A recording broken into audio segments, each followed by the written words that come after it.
आवाज माझा आणि माही मीडिया यातर्फे तुम्ही जे आम्हाला बोलण्याची संधी दिली त्याबद्दल मी खरंच तुमचा मनापासून आभारी आहे। नाट्यरसिको, जसं गंगा यमुना सरस्वती हे नाटक लवकरच तुमच्या भेटीला येत आहे, तुमच्या जवळच्या नाट्यगृहात 1 मे पासून याचे शुभारंभाचे प्रयोग सुरू होणार आहेत। नाटक विनोदी आहे, नाटक कुटुंबप्रधान आहे, नाटक सामाजिक आहे। हे नाटक वेगवेगळ्या माध्यमातून सगळ्या याला स्पर्श करून हे नाटक जातं आणि आमची खात्री आहे आणि मी खूप आत्मविश्वासाने सांगतो की हे 2 तास तुमचे नक्कीच चांगले जातील। आत्तापर्यंत सर्वसामान्यांचा न्यायव्यवस्थेवरचा जो विश्वास आहे तो अधिक दूर करणार हे नाटक आहे। त्याच्यामुळे की सर्वसामान्यांची अशी परिस्थिती होती की कधी असं वाटते की अरे यार तर काय करू, माझ्याकडे पर्यायच नाही आहे की आता मला तारीखवर तारीख मिळत जाते। आमचंही तसंच झालं, फेब्रुवारीपासून आम्हाला शुभारंभाची तारीखवर तारीख आम्हाला मिळाली, पण 1 मेला आमचं नाटक ओपन होतं। त्यामुळे जे सर्वसामान्य दुःख आहे तर ते दुःख या नाटकाद्वारे नक्की दूर होईल, कारण आजही आपली न्यायव्यवस्था तेवढी सक्षम आहे हे सांगणारं हे नाटक आहे।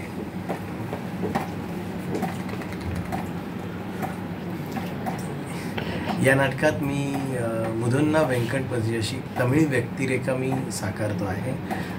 अर्थातच माझ्या वाट्याला योगायोगाने हास्यरसच आलेला आहे, पण त्या व्यक्तिरेखेची ती व्यथा आहे, त्याच्यातनं तो विनोद घडतोय।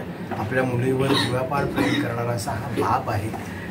आता ह्या वयात बापच वाट्याला आला आहे, पण हा बाप तुम्हाला नक्की आवडेल अशी माझी खात्री आहे, कारण मुलीच्या प्रेमासाठी तो काय वाटेल ते करायला तयार आहे आणि नकळत तो एका दुष्कृत्यात अडकलेला आहे किंवा तो त्या अडकलेला आहे त्या कृत्यात, म्हणजे आपल्याला मोह माया या याच्यात तो अडकलेला आहे आणि त्याच्यामुळे गंगा यमुना सरस्वती येऊन त्याला कशा क्रॉस करतात ही गंमत माझ्या व्यक्तीद्वारे या नाटकात तुम्हाला बघायला मिळणार आहे।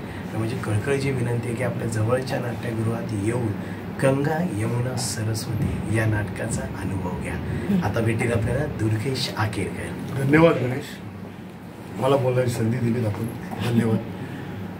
नमस्कार, आणि माझं नाव सांगितलं तर पुन्हा एकदा सांगतो, दुर्गेश आकेरकर।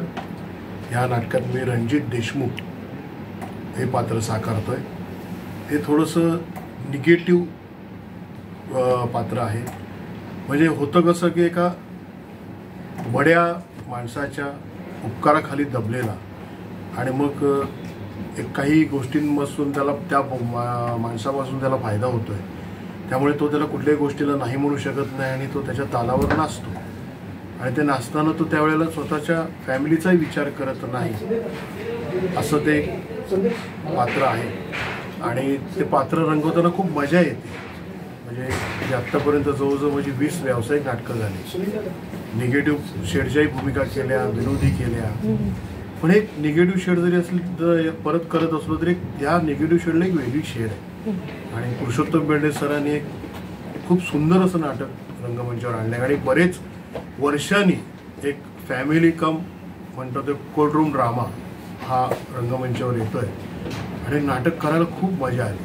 म्हणजे आमच्या मी सांगितलं तसं आमच्या तालमी खूप झाल्या काही कारणास्तव, पण ते झाल्या तालमी त्याचा आम्हाला फायदाच झाला। आम्ही रोज काही ना काहीतरी नवीन शिकत गेलो आणि त्यातून आमची भूमिका एक सक्षम व्हायला आम्हाला खूप मदत झाली। आणि आमच्याकडे अनुभवी म्हणजे बाळधुरी सर, म्हणजे इतकी वर्षांनी असते परत रंगभूमीवर येत आहेत, इतका वर्षाचा त्यांचा अनुभव, त्यांच्याकडे आम्हाला खूप शिकण्यासारखं आहे।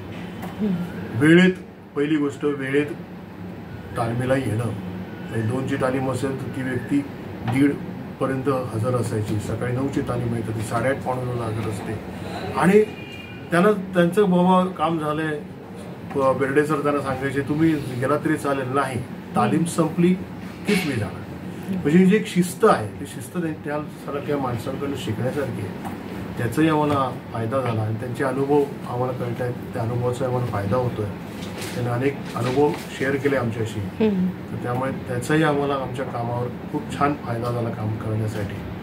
आणि खूप वेगळं विषयावरचं नाटक आहे, म्हणजे आज न्यायालय आहे तरी पण एक बाहेर नगरसेवक असो, आमदार असो, तो कोण गुंड असो किंवा अजून कोण असो, ते परत स्वतःच एक न्यायालय उभं करतं आणि ते तारखा मिळतात म्हणून लोक लवकर निर्णय आणण्यासाठी तिकडे जातात. पण ते किती चुकीचं आहे हे भाष्य करणारं नाटक आहे.